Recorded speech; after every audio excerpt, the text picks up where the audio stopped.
ഒരുപക്ഷെ മലയാളി മലയാളത്തേക്കാൾ കൂടുതൽ ഇഷ്ടപ്പെട്ടത് ഈ പാട്ട്. ராசாத்தி ஒன்ன காணாத நெஞ்சு காத்தாடி போலாடுது. ராசாத்தி ஒன்ன காணாத நெஞ்சு காத்தாடி போலாடுது. பொழுதாகி போச்சு விளக்கேத்தியாச்சு பொன்மானே ஒன்ன தேடுது. ராசாத்தி ஒன்ன காணாத நெஞ்சு കാത്താടി പോലാടുത്. അത് ഈ പാട്ട് ഒരു ദിവസം റെക്കോർഡ്, ഇളയരാജ 3 പാട്ട് ഒരു ദിവസം റെക്കോർഡ് ചെയ്തതാണ്. ആദ്യം ഒന്ന് രാസാത്തി എന്നെ പാടി, പിന്നെ വാണിയമ്മ ഞാനും കൂടെ ഇൻട്രയ്ക്ക് ഏനിന്ദാനന്ദമേ ഒരു ഡുവറ്റ് പാടി. പിന്നെ അടുത്ത പാട്ട് എനിക്ക് ഈ പാട്ടിനെ കഷ്ടതാണ്. കാത്തിരുന്ന് കാത്തിരുന്ന് കാലങ്ങൾ പോകുത്. അസാധ്യ പാട്ടാണ്. കാത്തിരുന്ന് കാത്തിരുന്ന് കാലങ്ങൾ പോകുതടി. പൂത്തിരുന്ന് പൂത്തിരുന്ന് പൂവിഴി നോകുതടി. நேத்து வர சேர்த்து வச்ச ஆசைகள் வேகுதடி. நீ இருந்து நான் நினைச்சா நிம்மதியாகுமடி. காத்திருந்து காத்திருந்து காலங்கள் போகுதடி. பூத்திருந்து பூத்திருந்து பூவிழி நோகுதடி. நேத்து மனு எடுத்த முத்துச்சிப்பி நீதானே. நெஞ்சு நினைத்த நீதானே. நெஞ்சுக்குள்ள நீங்காம நீதான் வாழற.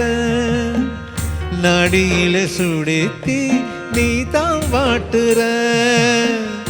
ஆலையிட்ட செங்கரும்பா ஆட்டுகிற மனச. காரணம் என்னாச்சு, காரணம் பெண்ணாச்சு. காத்திருந்து காத்திருந்து காலங்கள் போகுதடி. பூத்திருந்து பூத்திருந்து பூவிழி நோகுதடி. நேத்து வர சேர்த்து வச்ச ஆசைகள் வேகுதடி. நீ இருந்து நான் நினைச்சா நிம்மதியாகுமடி. காத்திருந்து காத்திருந்து காலங்கள் போகுதடி. பூத்திருந்து பூத்திருந்து பூவிழி நோகுதடி.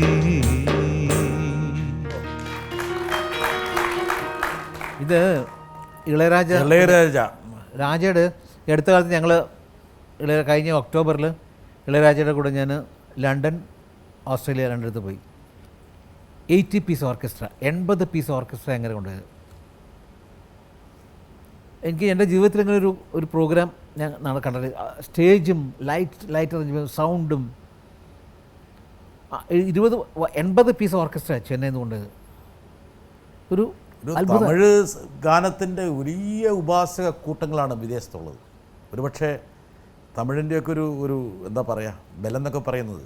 അപ്പം ഞാൻ ഇപ്പം ഇതിനകത്ത് ഇളയരാജ ഇപ്പം മറ്റേ രാസാത്തി തന്നെ ഇളയരാജ ഇൻട്രൊഡ്യൂസ് ചെയ്ത് പറഞ്ഞു, ലോകത്തിലെ ഒരു പാട്ടേ ഉള്ളൂ ഈ തേനി കമ്പം അവിടെ തിയേറ്ററിൽ ഇത് റിലീസ് ചെയ്തപ്പോൾ ഈ പാട്ട് കേൾക്കാൻ ആനക്കൂട്ടങ്ങൾ വന്ന് പോകാറുണ്ടെന്ന്. രാസാത്തി ആനക്കൂട്ടങ്ങൾ ഈ പാട്ട് കഴിഞ്ഞാൽ എന്നാണ് ഇളയരാജ പറഞ്ഞാണ്. ഉലകത്തിലെ ഒരേ ഒരു പാട്ട് താ ഇളയരാജ പറഞ്ഞു. എന്താ ഒരേ ഒരു പാട്ട് താ സ്റ്റാർട്ട് പണുങ്ങ രാസാത്തി പറഞ്ഞപ്പോൾ ജനങ്ങൾ സ്റ്റാൻഡിങ് ഓവേഷനാണ്, അപ്ലോസും. അതൊക്കെ ഒരു ജയേട്ടൻ എന്നുള്ള ഗായകൻ്റെ നിക്ഷേപം അവിടെയാണ്. ഒരുപക്ഷെ ഭാഗ്യം മലയാളത്തിൽ നിന്ന് അല്പം മാറി നിന്നപ്പോൾ തമിഴും തെലുങ്കുമൊക്കെ താങ്കളെ നെഞ്ചിൽ. എന്താ തമിഴ് വരാൻ കാരണം പറഞ്ഞുതരാം. തമിഴിൽ എന്ന് പറഞ്ഞാൽ ഞാൻ സ്കൂളിൽ പഠിക്കും, ഇരിഞ്ഞാലക്കുട സ്കൂളിൽ പഠിക്കുമ്പോൾ മലയാളം പടങ്ങൾ വന്നു തുടങ്ങുന്നേ ഉള്ളൂ. തമിഴാണ് കണ്ടുവരുന്നത്. തമിഴാണ്. ശിവാജി, ഇപ്പോൾ പഴയ പാട്ടുകൾ സൗന്ദരരാജൻ്റെ ഒക്കെ